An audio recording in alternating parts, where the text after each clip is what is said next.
आपने अक्सर सुना होगा कि रात को घर में झाड़ू नहीं लगानी चाहिए। यह केवल एक परंपरा नहीं, बल्कि एक गहरी अनुभूति है। एक ऐसा नियम जो घर की शांति और दिव्यता से जुड़ा हुआ है। एक छोटे से नगर में एक साधारण लेकिन सुखी परिवार रहता था। घर बड़ा नहीं था, पर उसमें प्रेम, संतोष और श्रद्धा की कोई कमी नहीं थी। आंगन में तुलसी का पौधा था और घर के कोने में एक छोटा सा मंदिर, जहाँ प्रतिदिन दीपक जलता था। उस घर की छोटी बहू बहुत मेहनती और आधुनिक विचारों वाली थी। वह साफ सफाई को बहुत महत्व देती थी। दिन भर काम करने के बाद भी वह रात को सोने से पहले पूरे घर में झाड़ू लगाती, ताकि सुबह सब कुछ बिल्कुल साफ सुथरा मिले। घर की दादी उसे कई बार समझाती, बेटी, रात को झाड़ू मत लगाया कर। ये समय घर की शांति का होता है, जब ईश्वर विश्राम करते हैं। पर बहू हंसकर कहती, दादी, ये सब पुरानी बातें हैं। साफ सफाई से ही तो सकारात्मकता आती है। समय बीतता गया।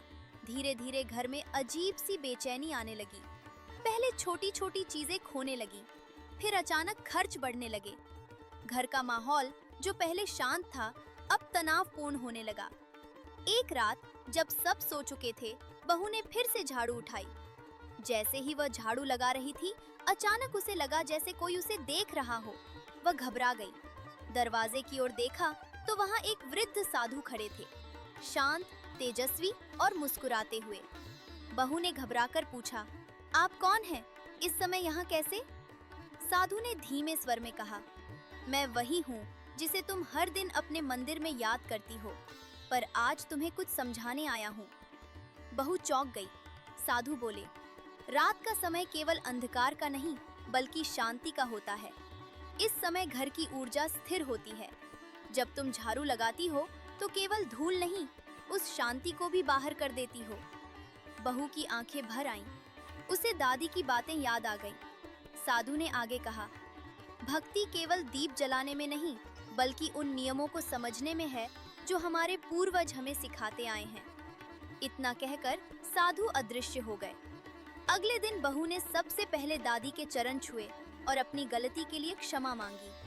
उस दिन से उसने रात को झाड़ू लगाना बंद कर दिया। धीरे धीरे घर में फिर से वही शांति लौट आई। खर्च कम होने लगे, रिश्तों में मधुरता आ गई और घर का वातावरण फिर से सकारात्मक हो गया।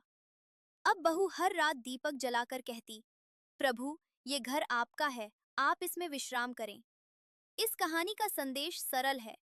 कभी कभी परंपराएं सिर्फ नियम नहीं होती, बल्कि अनुभव और ऊर्जा का सार होती हैं। जो उनका सम्मान करता है, उसके जीवन में शांति और समृद्धि बनी रहती है। जय जगन्नाथ।